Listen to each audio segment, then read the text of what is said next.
નમસ્કાર સાહેબ, સૌથી પહેલાં તો આપનો પરિચય. હા, હું સરકારી વકીલ ભગવાનભાઈ એચ પટેલ, ગાંધીધામ કોર્ટમાં. સાહેબ, કાલે ગાંધીધામ રેલવે પોલીસ સ્ટેશનની હદમાં જે આર્મીના બે જવાનો દારૂ સાથે પકડાયા, એ બનાવની વિગત. હા, ગઈકાલે ગાંધીધામ રેલવે પોલીસ સ્ટેશનની હદમાં ગુના નંબર 5/26થી બે આર્મીના જવાનો, એક કનૈયાલાલ અને બીજો જગદીશ, બંને પોતાના ફાયદા સારું રાજસ્થાનમાંથી દારૂ લઈ અને ગાંધીધામ રેલવે સ્ટેશનમાં ઉતરેલા અને રેલવે પોલીસે એમને પકડી પાડેલા.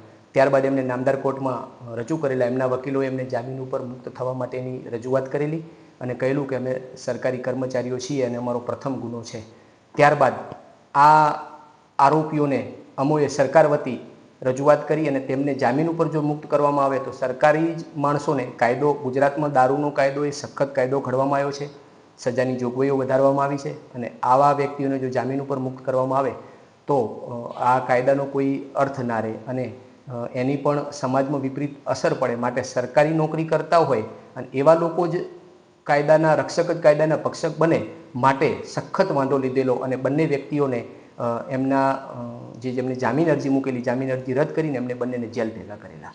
એમને કેટલો મુદ્દામાલ રાખવાની છૂટ હતી ને કેટલો મુદ્દામાલ ઝડપાયો છે? લીગલી આર્મીના જવાનોને પોતાને કંઈક એક એનું પરમિશન એના સીમિત પૂરતી હોય છે, પરંતુ અહીંયા દારૂનો જથ્થો લાખ રૂપિયાનો ઉપરનો દારૂ હતો અને એટલો બધો દારૂ એમણે ભેગો કરી અને પોતે લગ્ન માટે પોતાને કોઈ રિલેટિવમાં લગ્ન હોય ને લગ્ન માટે લઈ જતા હતા, એવી એમની રજૂઆત હતી. પરંતુ આટલો બધો જથ્થો લઈને આવવો અને જ્યાં દારૂબંધીની આવો સખત કાયદો હોય, માટે આવો જથ્થો લાવી ના શકાય ને આવા આરોપીઓને જામીન ઉપર મુક્ત કરી ના શકાય. માટે સખત વાંધો લીધેલો અને નામદાર કોર્ટે બંનેને જામીન અરજી રદ કરીને જેલમાં મોકલી દીધેલા.